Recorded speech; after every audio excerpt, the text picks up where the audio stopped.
फिर वही लोग मिले, कैसे बाप बेटे हैं, घोड़ा साथ में है। और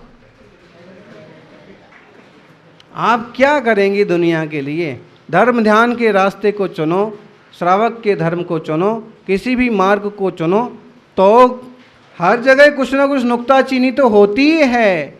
आप किसी की जीभ नहीं पकड़ सकते। जिसका मुंह बंद रह गया, जिसने बोलना कम कर दिया, वो सुखी।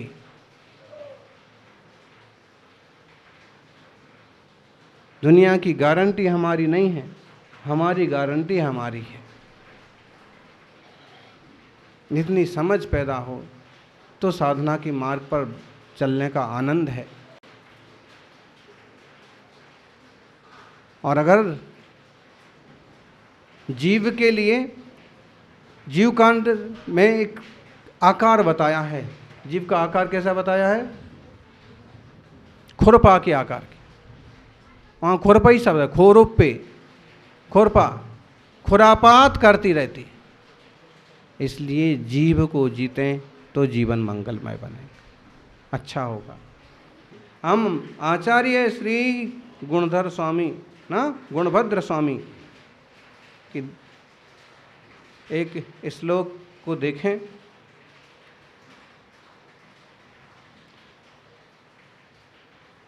जिसमें उन्होंने समभाव धारण करने की प्रेरणा दी है।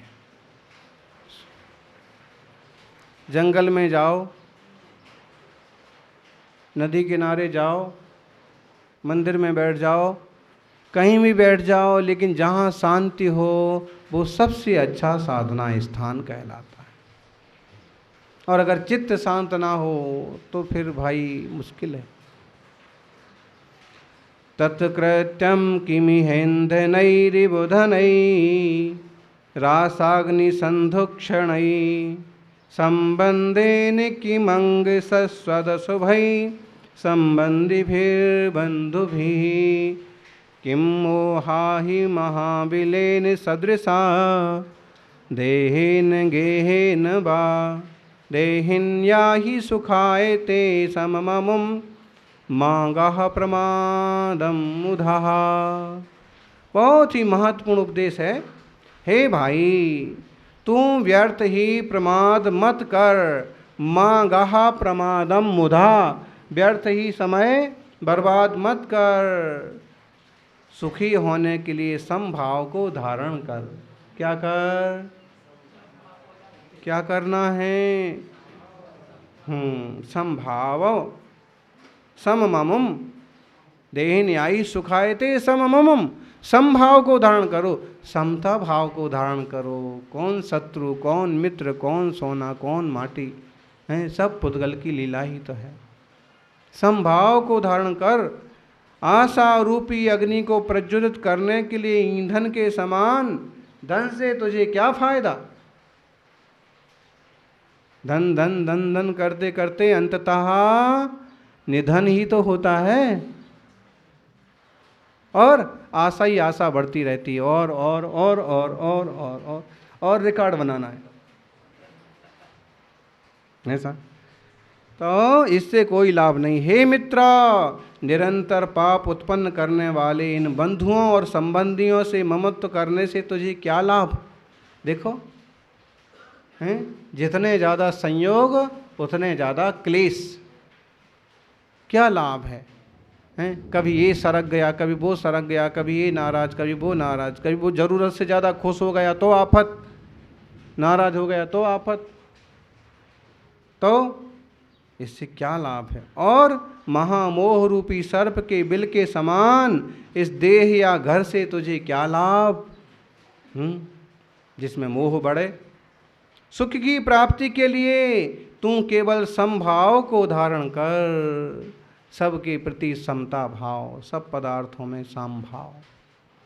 प्रमादी होकर के व्यर्थ ही राग आदि भाव रूप परिणमन मत कर। साधना का क्षेत्र इसके लिए सबसे ज़्यादा उचित है कि हम साम्य भाव, सबके प्रति समता भाव, और कुछ नहीं चाहिए। कौन क्या करे, उनका अपना भाग, उनका अपना पुण्य पाप।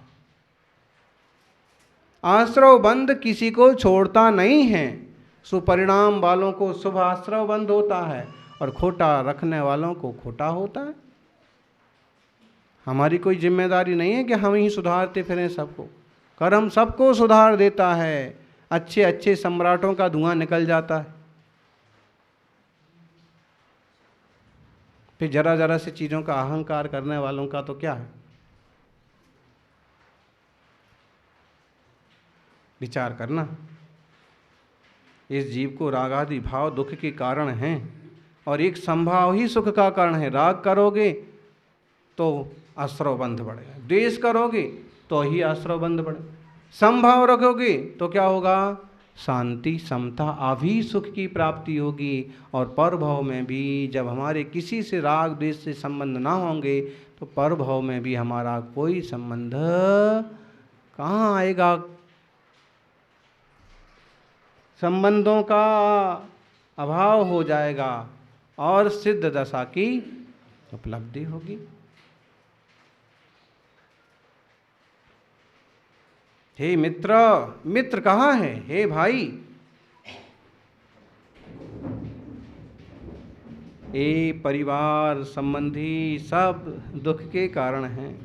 तू सुख चाहता है तो प्रमाद मत कर, हर हाल में समता भाव धारण कर। कोई गालियां दे गया तो भी शांति रख, और कोई माला पहना गया है, सम्मान कर गया है, गीत गा गया है तो भी शांति रख।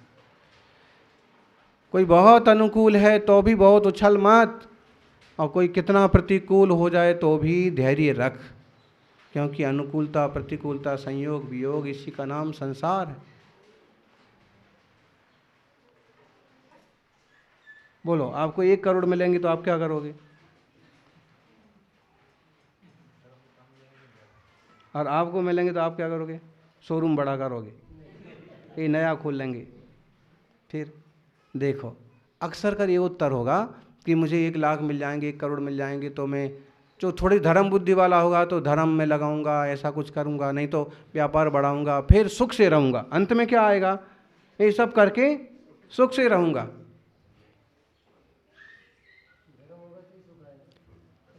अब ये सब उपद्रव करके सुख से रहोगे, इससे अच्छे अभी सुख में रह लो ना। अभी कुछ है और नहीं है, अभी सुख में क्यों नहीं रह लो? अगर ऐसे लग रहा है कि करोड़ आने के बाद सुख में रहेंगे तो आप पड़ोसी को देख लो, करोड़ आने के बाद सुख में है क्या? वो पूरे सुख में है? नहीं है ना। इसका मतलब उदाहरण हमारे पास है कि करोड़ आ जाएं कि 10 करोड़ आ जाएं तो भी उससे सुख नहीं आता है। सुख आता है कि वो सादा थोड़ी सी कमाई कर रहा है लेकिन परिवार संतुष्ट है, धर्म ध्यान में चित्त लगता है, थोड़ा सुबह शाम बैठ के स्वाध्याय कर लेता है और अपने में मस्त है। वह भी तो सुख है ना, उसे क्यों नहीं सुख समझते हो? बल्कि लोग ये है कि जो रोज रोज का काम करके कमाने वाला है, लोग उसको गरीब बोलते हैं। अब लोग गरीब बोलो, कुछ भी करो, अगर वो अपने में संतुष्ट है तो वो सुखी है। भाई हो गया, भोजन हो गया, हमारा सबका हो गया, घर में सब ठीक है, छोटी झोपड़ी है, छोटा घर है, सब, बस उसका ये सुख है। और बहुत चीज़ों के लिए अगर उसका आकुलता व्याकुलता भड़बड़ बड़बड़ चालू है तो क्या हुआ? ये शांत बैठ ही नहीं पा रहा है। कौन धर्म, कौन भगवान, कौन गुरु महाराज? अभी मेरी दुकान का टाइम है, ये हाल होता है। तो वो जीव भी भाग्यशाली है। संपत्ति भले उसके पास बहुत ना हो, लेकिन अगर धर्म ध्यान आदि में उसका उपयोग लग रहा है और तत् अनुकूल उसके पास थोड़ी बहुत लौकिक व्यवस्थाएं हैं, वो भी सुखी है। सुख बाहर की वस्तुओं पर ही पूरा निर्भर नहीं करता है, सुख निर्भर करता है अपने परिणामों पर, अपनी सहजता पर। ठीक है, अच्छा है। आदावेव महाबलैरविचलम् पट्टेन बद्धा स्वयं रक्षाध्यक्ष भुजासि पंजरव्रता सामंत संरक्षिता लक्ष्मी दीप शिखोपमा क्षितिमतां हा पश्यतां नश्यति प्रायः पातित चामरा निलहते वान्यत्र का नृणाम। ऐसे कह रहे हैं।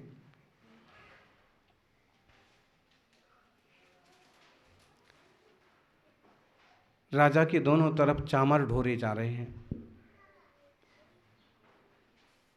दोनों तरफ चमर ढोराने वाले लोग, सुंदरियां चमर ढोरा रही हैं।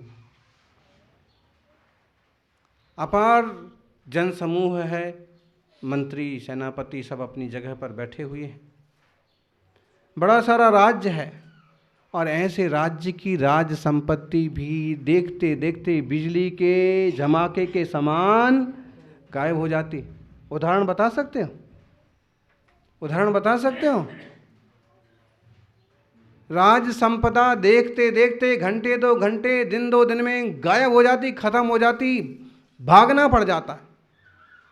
अरे भाई ताजा उदाहरण ले लो, राष्ट्रपति भी तो एक तरह का राजा ही है ना, हैं?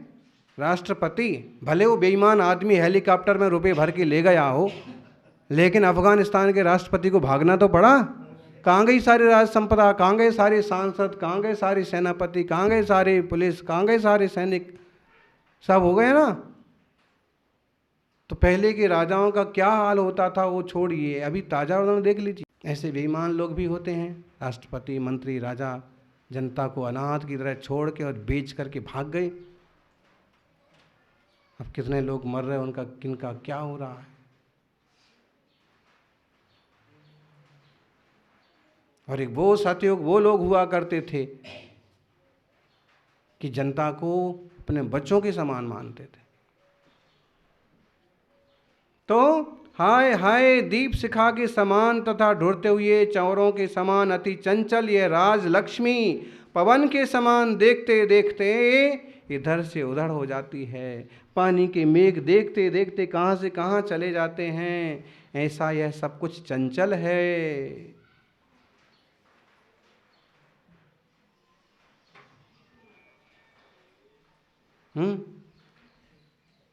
पट्टा बांधा जाता है राज्य का, मंत्री पद की शपथ होती है, लेकिन वो सब स्थिर रह पाता है? अरे भाई वक्त पड़ता है तो मुख्यमंत्री को भी हॉस्पिटल में भर्ती होना पड़ता है।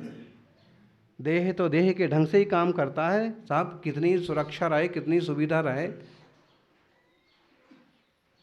और इसीलिए आचार्य देव बार बार जगा रहे हैं कि देह प्रपंचों में ज्यादा उलझना नहीं।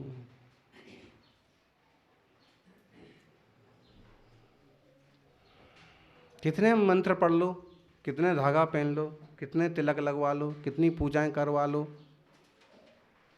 100-125 साल से ज़्यादा इसको ढो सकते हो? बोलो नहीं। और आयुष्य शेष है तो ऐसे लगेगा कि पूजा पत्रा हुई तो बच गए, और आयुष्य शेष नहीं है तो सब पूजा पत्रा सब धरा का धरा रह जाता है। इसलिए जब आपत्ति आए तब धर्म ध्यान में चित्त लगाने की बजाय हमेशा चित्त को धर्ममय रखना चाहिए। हमसे कोई दोष ना हो, हमसे कोई पाप नहीं हो, किसी के प्रति अन्याय नहीं हो, सहज शांतता बनी रहे, निर्दोषता बनी रहे, निर्लिप्तता बनी रहे।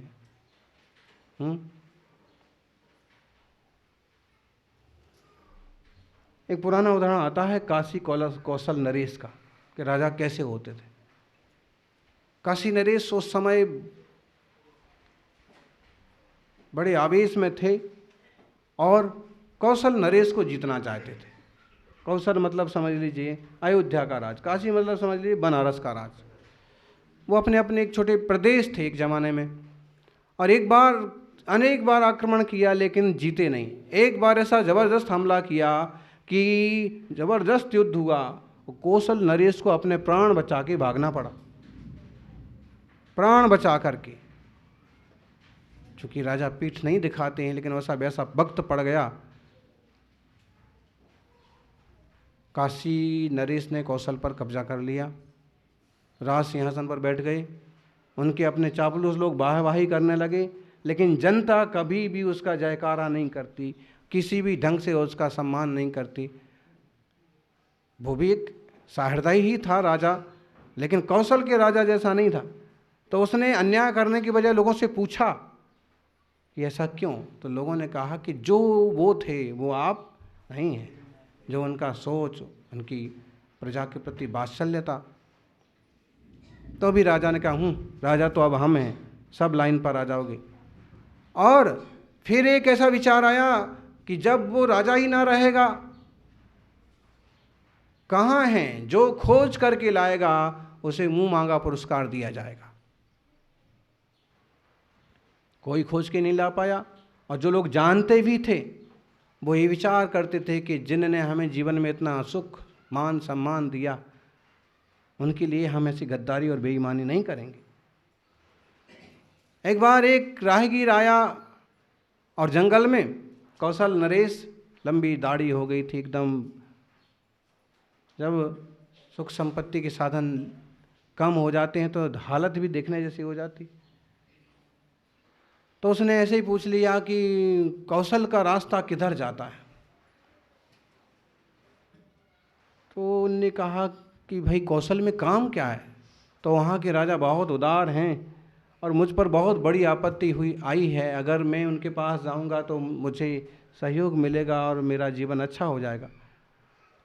तो उनको पता है ना कि कौशल का राज तो भ्रष्ट हो गया और काशी का राजा वहाँ पर बैठा है। तो उन्होंने कहा कि भाई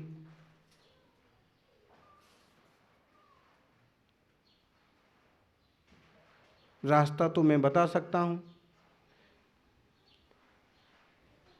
उसने कहा बहुत कृपा होगी, बहुत बड़ी आपत्ति में हूँ, बहुत तकलीफ में हूँ, अगर मेरी समस्या निपट जाएगी तो मैं आपका बहुत धन्यवाद करूँगा। वो राजा खुद, जो अभी तक किसी से नहीं पकड़े गए, उस आदमी के साथ चल दिए।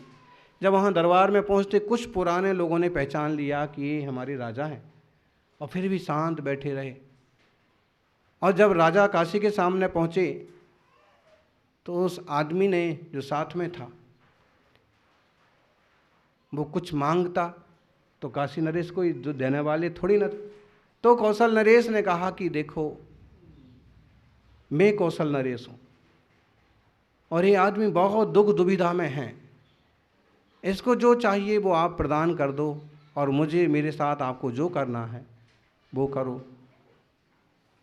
ऐसे उदार हृदय राजा भी होते थे, और ऐसे उदार हृदय सबको होना चाहिए, सहज होना चाहिए, सहयोगी होना चाहिए। बाकी तो सब यहाँ का यहाँ रह जाना है। जय बोलिए 24 तीर्थंकर भगवान की।